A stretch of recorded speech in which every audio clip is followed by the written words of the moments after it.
how's it going, everybody? Scott Spritzer here with Tony George. We are DocSports.com. It is NFL Conference Championship weekend. We're going to talk about both games. A couple of props we're going to talk about in these two games, and also a little college basketball preview for a Saturday matchup involving one of the top two teams in college basketball. We'll get to that after we talk some football.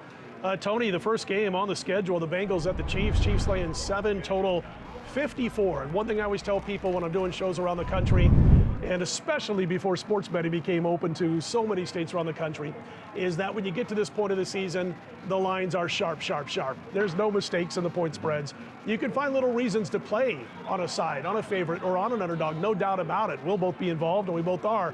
But the bottom line is these lines are pretty darn good where they sit when it comes to conference championship weekend. 7-point or higher playoff favorites, Kansas City being a 7-point favorite. 8-4 playoff run against the spread, that's 67%. They're 2-0 this particular season. Your boy Mahomes, 8-0 straight up in the playoffs when the opposing quarterback isn't Tom Brady. Right. I've got to tamp him down a little bit here. He's overjoyed and been running around the place about the KC Chiefs getting back to another conference championship. Your initial thoughts on this game, Tony? Well, I've recovered from the stroke and the heart attack last week. Unbelievable football game. What could you say? You know, I think the best team won. You know, the thing that's got me this week is all the chatter about the overtime rules, this, that, and the other. You had the #1 defense in the NFL. Your defensive coordinator, Scott Leslie Frazier, is on everybody's radar. 2 shots, including 13 seconds regulation. You got to redeem yourself in overtime.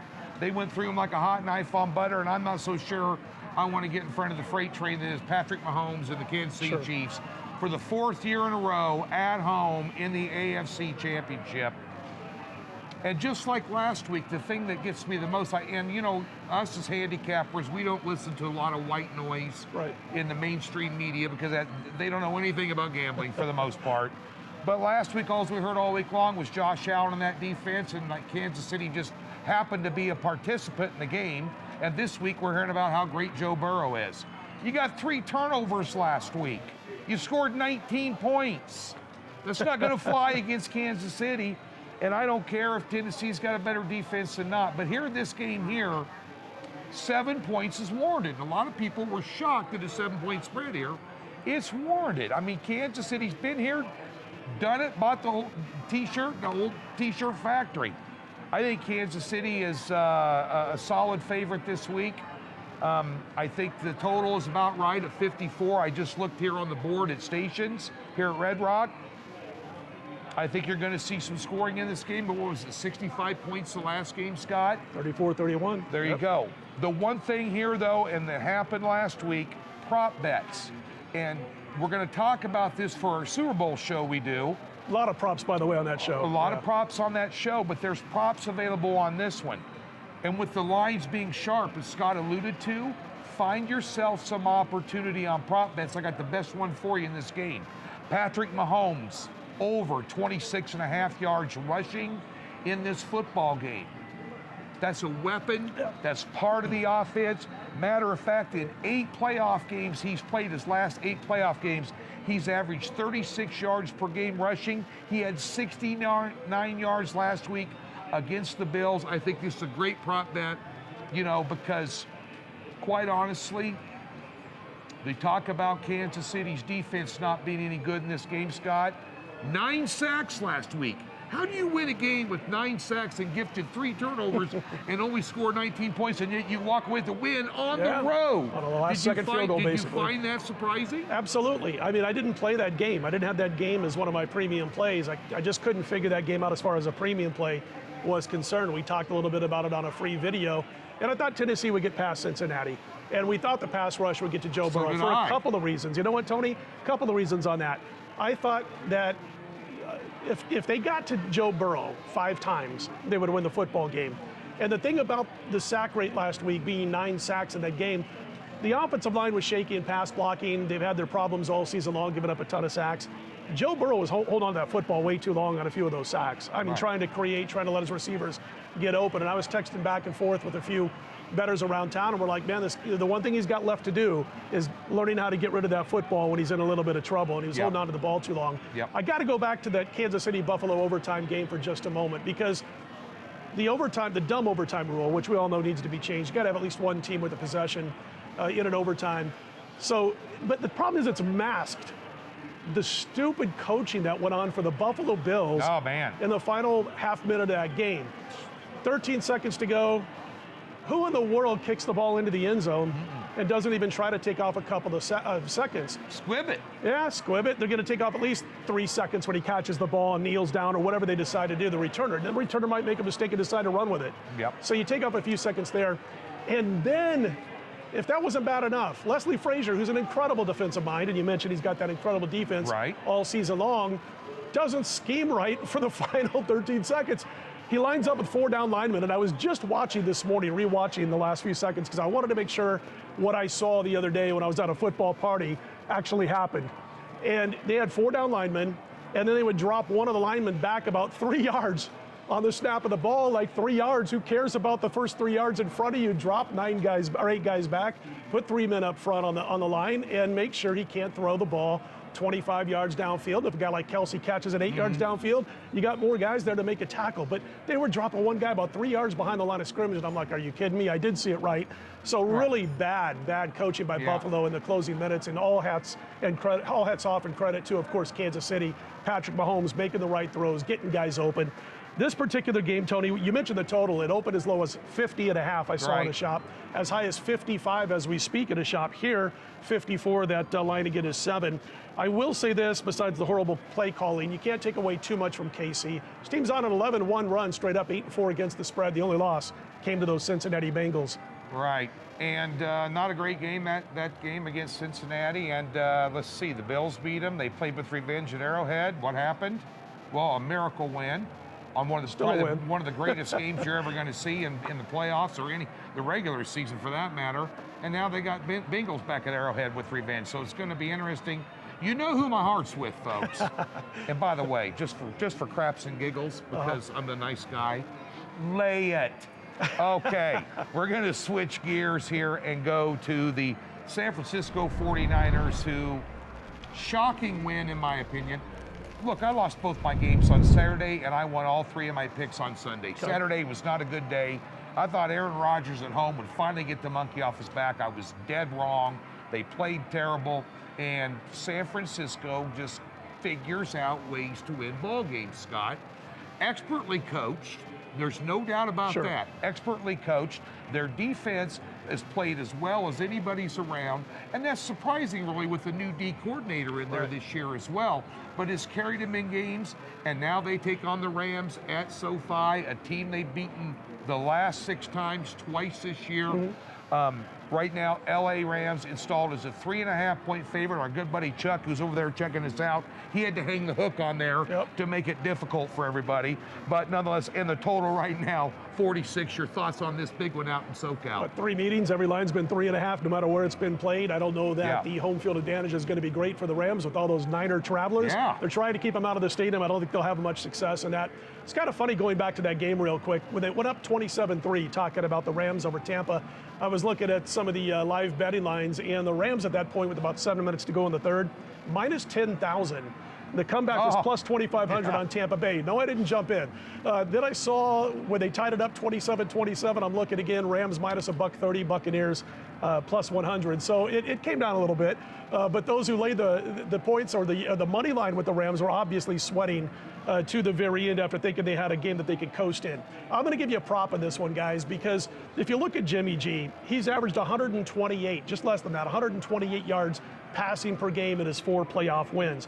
If you look at the second half against Dallas, the 4 quarters against Green Bay, so the last 6 quarters, he's thrown for a grand total of $180, 180 yards. If you spread that out over an entire 4 quarters per game, you're talking about a per game passing yardage average of 120 yards per game. I'm getting all statistical here. He was 11 for 19 last week.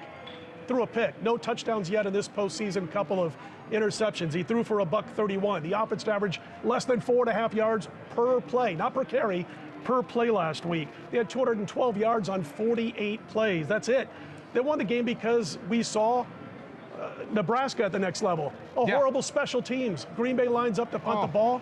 They get it blocked. I mean, to me, it wasn't a good game. It was sloppy as hell. You have to throw the dagger on my Huskers now. Come on. We're picking up guys in the transfer We're portal. patting your back for Kansas City. We got Caleb Williams. Come on, brother.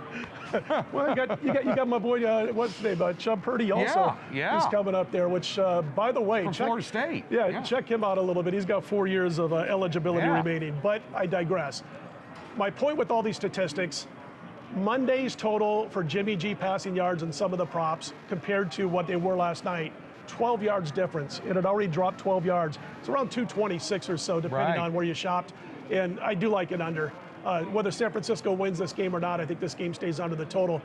And if he has to pass the football, I doubt very highly that they're able to win this football game.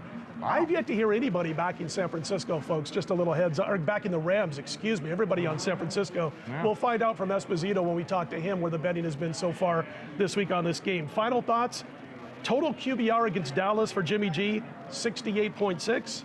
Total QBR for Jimmy G against Green Bay last week, 11.9. I can't see this guy carrying them to the Super Bowl, I'm sorry. Well, look what I put on my notes here. Garoppolo, under. Yeah. 226. We're thinking we don't script this ahead of time. We just come in here and bounce stuff off each other.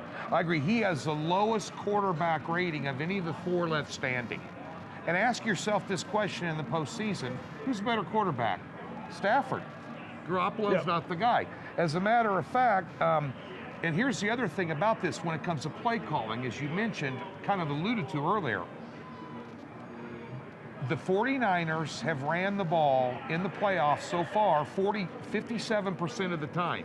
The last time they played the Rams, 58% of the play calls were running plays, and they're going to do that again. Because Shanahan does a nice job with some very creative running plays, you know, with Samuel and everybody. Right. And it concerns me also that Samuel's a little beat up after that game last week, and I'm not saying he's not going to be 100%, but speculation is he's not all the way there as well. But I do think under with this Garoppolo and total yards. And by the way, Aaron, look here. And Aaron Rodgers, you know, he didn't threaten. He didn't take any chances downfield. I mean, I know he's got Adams, you know, who he calls his favorite player that he's ever played with, and I get it. But man, you got to forge a relationship with at least one more receiver. They only threw one pass to a wideout, Rodgers, one pass to a wideout other than to Devontae Adams last week. And how you got to forge a relationship with more than one receiver. And how long do you ride a trend? 6-0 against one team. It's Georgia, Alabama all over, right? Yeah, it is. It is Georgia, Alabama all over again, which concerns you as well. Scott, of course, I guess it's your turn to introduce the next pick. Okay, let's do it. Like I said, we're not scripted, so, you know.